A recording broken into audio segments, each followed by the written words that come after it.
Hey there. I hope that you're well. Today I'd like to invite you to have a look at this book with me. It is by an author called Faulmann, and it's called Schriftzeichen und Alphabete aller Zeiten und Völker. So that translates to letters and alphabets of all ages and all peoples. It's a bold claim. I don't know if it's quite true, but it is an interesting book. So let's have a look.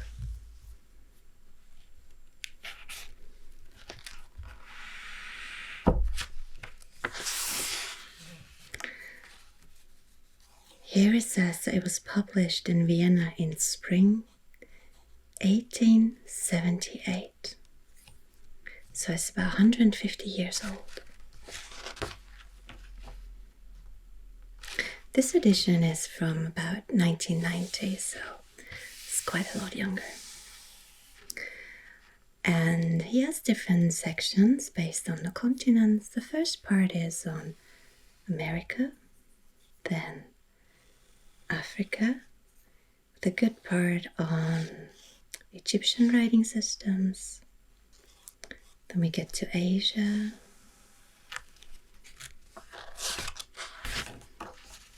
all the way down here. And the largest part is on European alphabets. So you can tell it has a certain bias based on the age when it was published.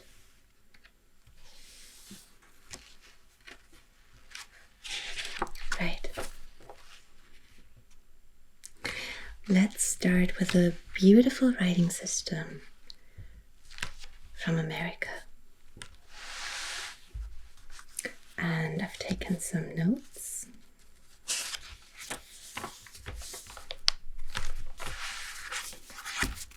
Just going to put these here.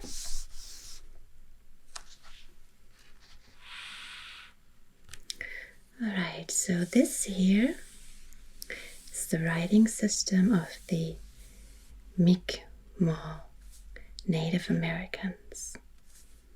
Here it says Mi'kmaq Indiana.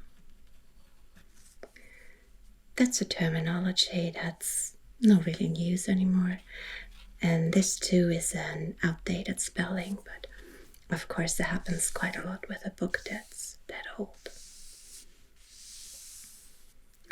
So the Mi'kmaq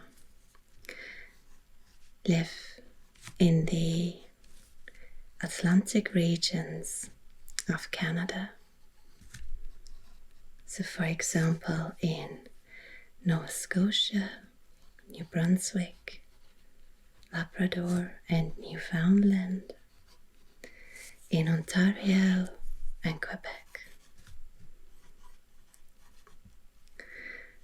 There are about 170,000 people today, of which 11,000 speak Mi'kmaq, the language.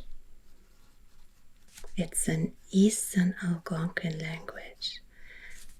There used to be 17 of them, but today only 2 have a sizable number of speakers.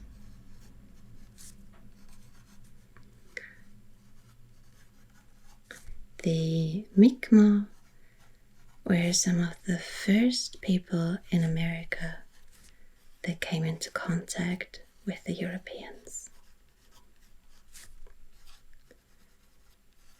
And they converted to Catholicism in the 16th or 17th century.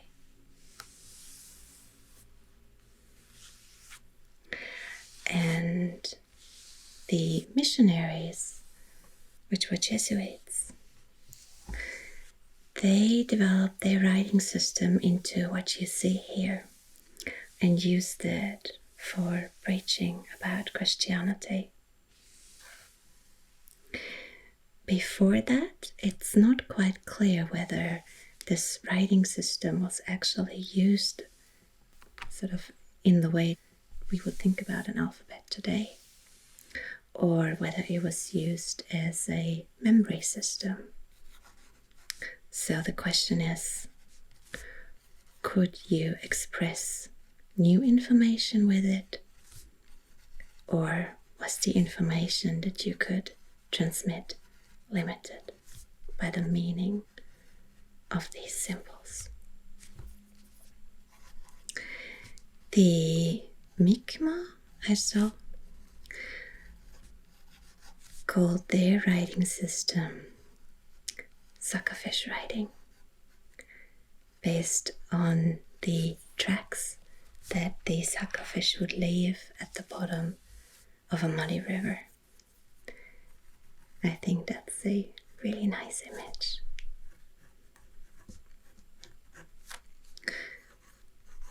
So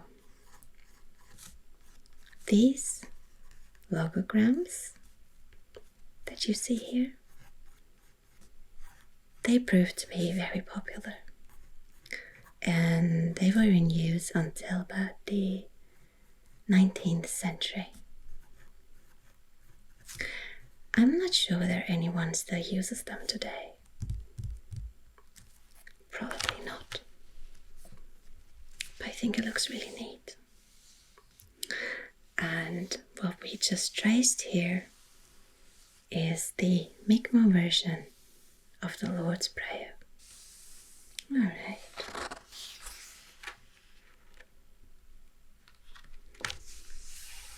So here we're still in North America. Here's the alphabet of the Latter-day Saints. I had no idea that they've developed their own alphabet.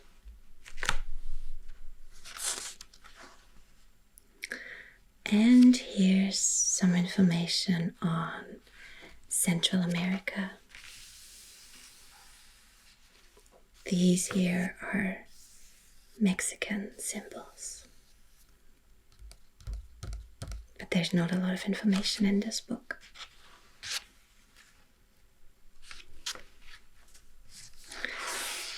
Right. Like I said, this is from the 19th century. And what was very popular during the time was anything related to Egypt. So you have a lot of information here on Egypt. All of these different symbols with their translations. So these are the hieroglyphs.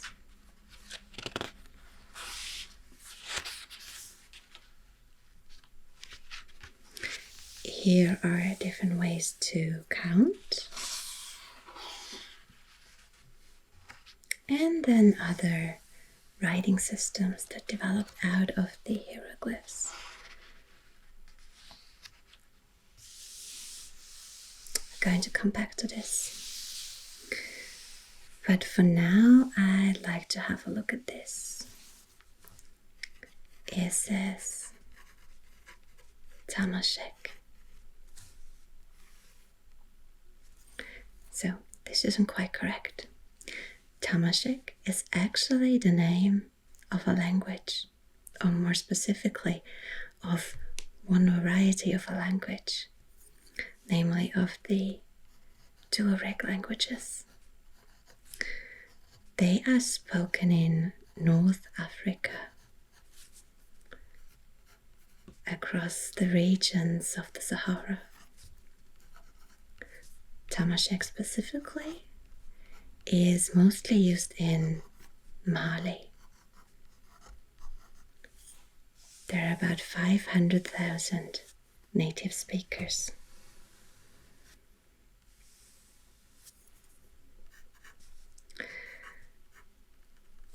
So this is a very, very old script.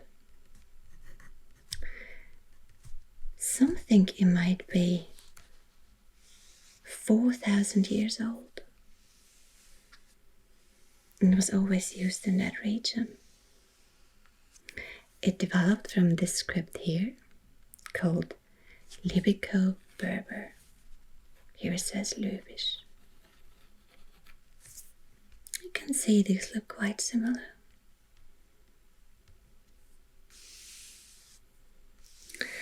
And what's interesting is that this is still in use today. The script is called Tifina. Initially this was an abjad, meaning a writing system that's not a full alphabet because it doesn't have vowels, so it only uses consonants. For some languages that's not a problem, and for example I think the Hebrew script still works that way. You don't need to add the vowels because you can tell from the consonants that are written what the word needs to sound like. What's interesting about Tifina or Neo-Tifina is that it was suppressed for quite a while. All the way until the 1980s, for example, in Morocco. But since then, things have changed. And nowadays, it's quite popular both as a symbolic script. So, for example, if you would open a website, the text might still be written with Latin or Arabic letters, but the headline might be in Tifina. And today there are also books published in Tifina. And what's very interesting is that last year, in 2019, the Moroccan parliament passed legislation that any Berber words have to be written in Tifina. So if you look up Morocco on Google Maps, for example, you'll see the name written in the script. It's quite fascinating. Such an old script has finally become the official script of a country, or one of the official scripts. Alright, now, like I said, this is quite old, and I'd say let's look at another writing system from that period, specifically Phoenician. Ours is here, Phoenicisch. Now, these might look a little familiar.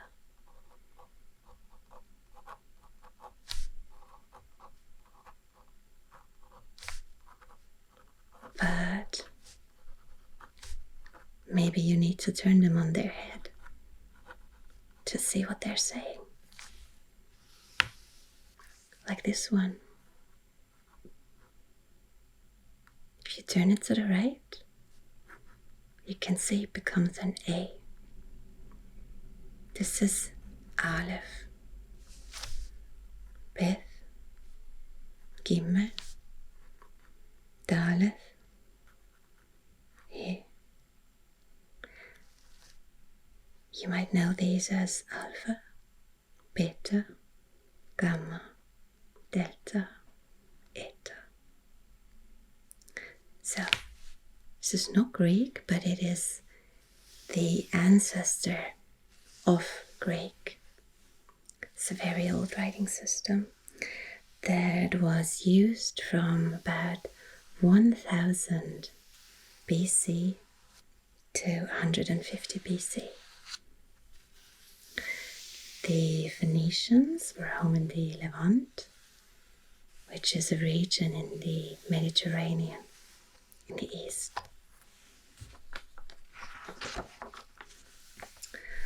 And they were traders and very good seafarers. So they moved all across the Mediterranean and took their script with them. Some think it might be the ancestor of all modern alphabets. And I think the only one that's contested is an Indian script. It's called the Aramaic hypothesis. So I'm not sure whether it made it all the way to India. But it was used, for example, for writing Aramaic, which at the time was the lingua franca of antiquity, meaning people would use this language to speak with each other when they had two different native languages. Today, you would usually use English as a lingua franca. So for example, my native language is German, and if your native language is Spanish, and we would not be able to understand each other because I don't know Spanish and maybe you don't know German, we can still speak in English. And back then people would use Aramaic. And from Aramaic, two more scripts developed. Let's see if we can find them here. Right, here's one. That's the Hebrew script. And from a different cursive version of Aramaic, we have a very, very beautiful script that developed out of it. Let's see, where is it? There we go. Arabic.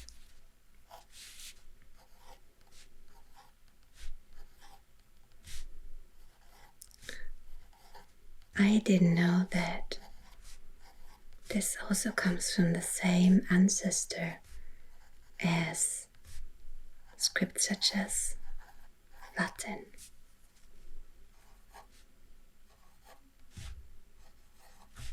I once tried to learn it, but I have to say it was quite difficult for me. It takes a lot of practice to memorize these different shapes. But I think it's a very, very beautiful script. I like it quite a lot.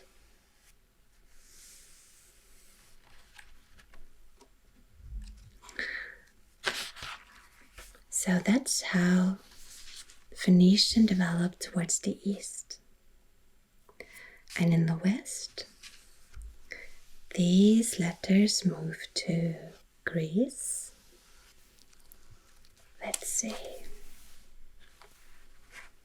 There we go. So I think here you can, let's see. You can see this. Here's the Aleph and here's Alpha. So you just skip it on its head. We have Beta, Gamma, Delta. So they all changed a little bit, and initially you had a lot of different forms. So anywhere in Greece people would write their own version of the alphabet. But eventually they developed a standard and all started using the same version of the letters. This is the Greek script of the Middle Ages.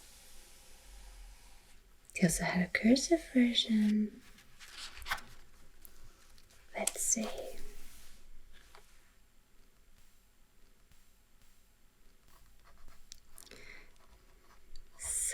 here we have the modern Greek script, and as you can see, it also features lowercase letters. They're a modern invention.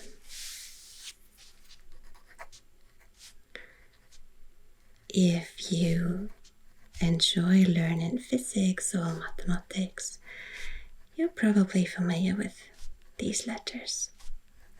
They're still used in science all over the world.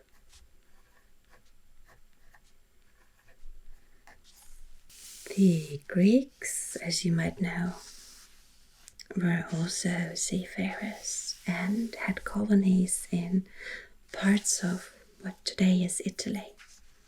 And they too brought their script with them and used it in many different forms. You had Etruscan, Umbrian, Oscian, Cilician, and they all looked a little different.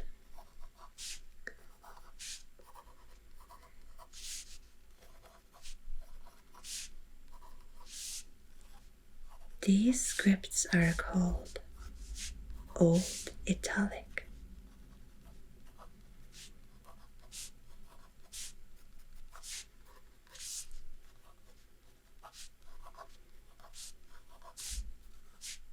As you can tell, they're all kind of similar, but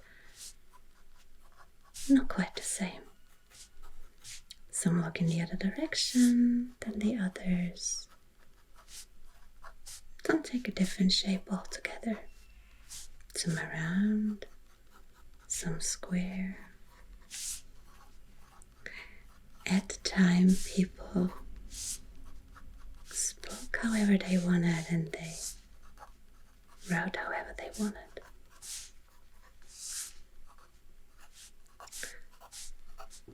So, and what's interesting is that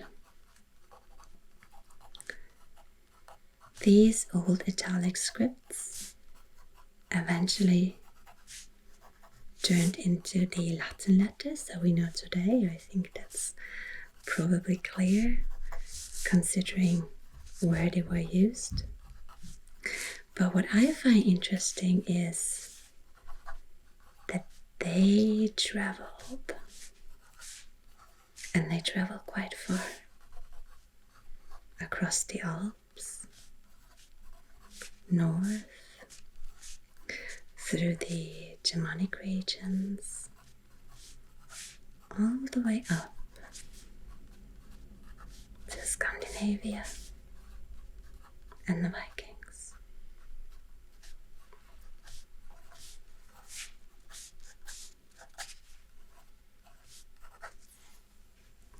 Now, we don't know which version exactly traveled north.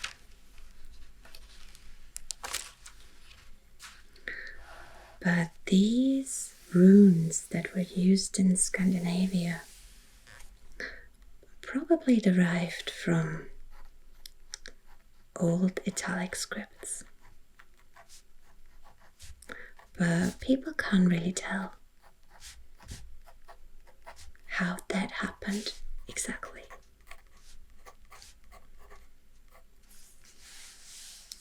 Now, these have some different names.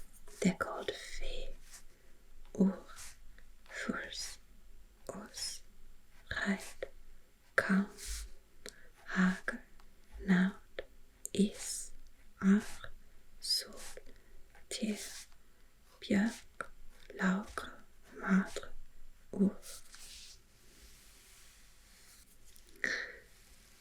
Again, there are different versions. This, I think, are the versions of the elder Futhark. There's also a younger Futhark that features some more runes. There are staffless runes down here. So these are kind of minimalistic. There are Marcomannian versions and Gothic runes.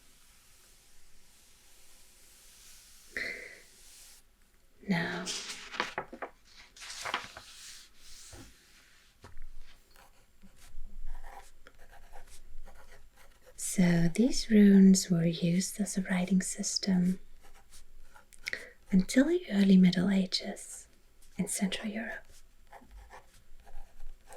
In Scandinavia, they were in use a bit longer, until about 1100 AD.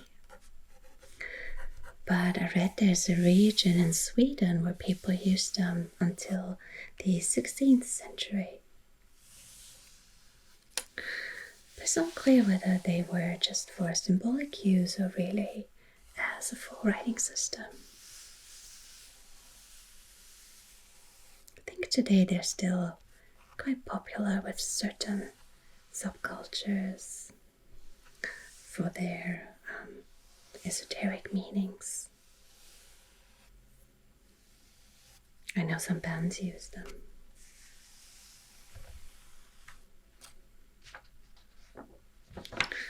Alright.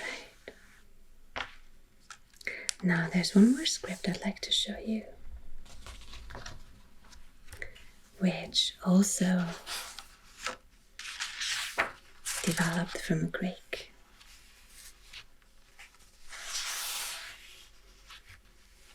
And it's the Slavic script, Cyrillic.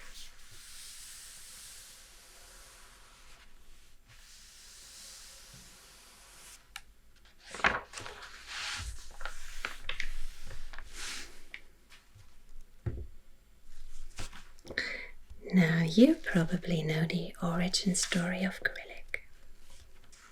It was invented by the two saints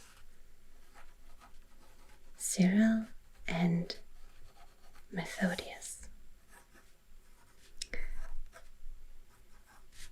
And it was invented to teach the Slavic people about Christianity in their own language.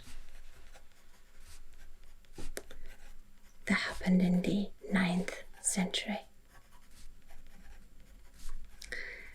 But what I didn't know is that this was not the first script that they invented. There is a slightly older version.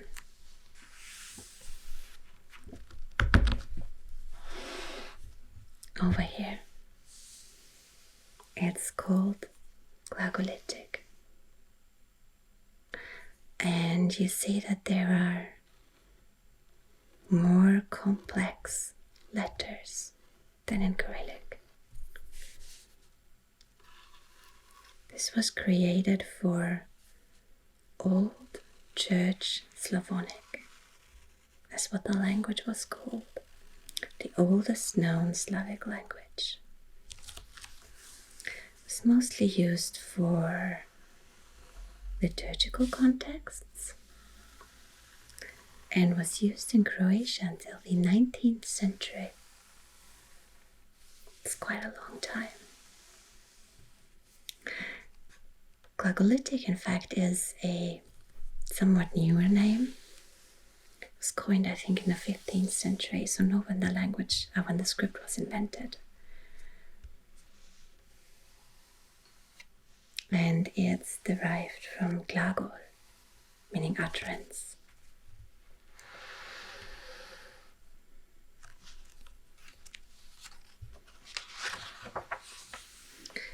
Now, Cyrillic, of course, has developed into different scripts as well. Here's the Russian version.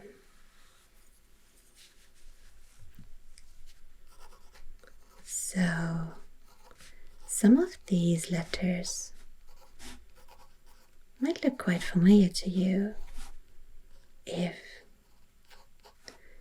you use a Latin script. And others, maybe if you're familiar with the Greek script. And then some might look completely different. Today it's used by 250 million people, mostly in the former regions of the Soviet Union. So, of course, in Russia, Ukraine, Belarus. It's also used, for example, in Kazakhstan or Uzbekistan, where it's used to write Turkic and Mongolian languages, so not just Slavic languages. Cyrillic has also become the third official script of the European Union in 2007, when Bulgaria joined the European Union.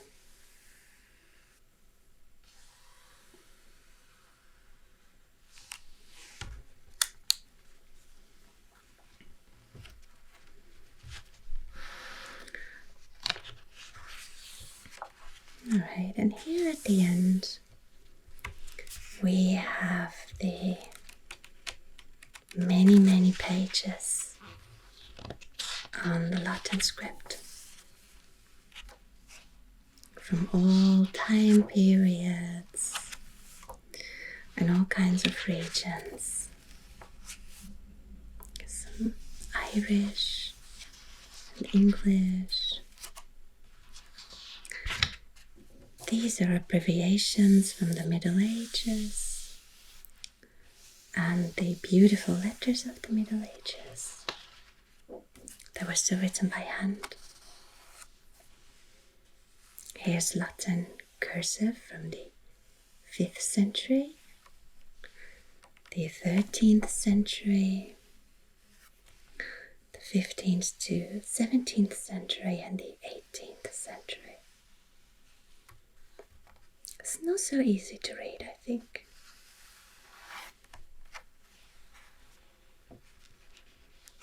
Here we have different French types: Caramel, Etienne, and Didot.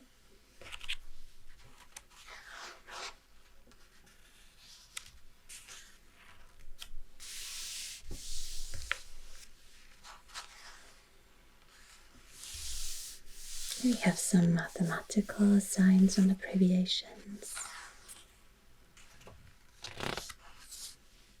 Again, abbreviations from Latin, from Italian, Spanish, Portuguese, French and Welsh, English, with some lengthy explanations on how to pronounce the vowels, which is not easy to explain, especially if you're not a native speaker. Here's Dutch. And finally, German. Abbreviations in German. Here's Danish, Icelandic, Scandinavian languages with Swedish. Here is Latvian and Finnish.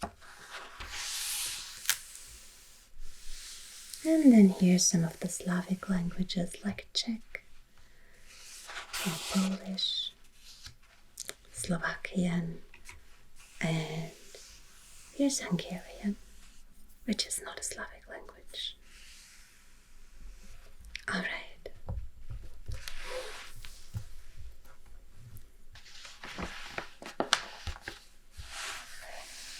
I would say that's it for today.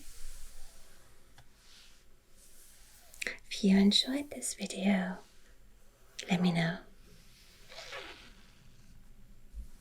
And I hope you feel well and relaxed. And I'll see you next time.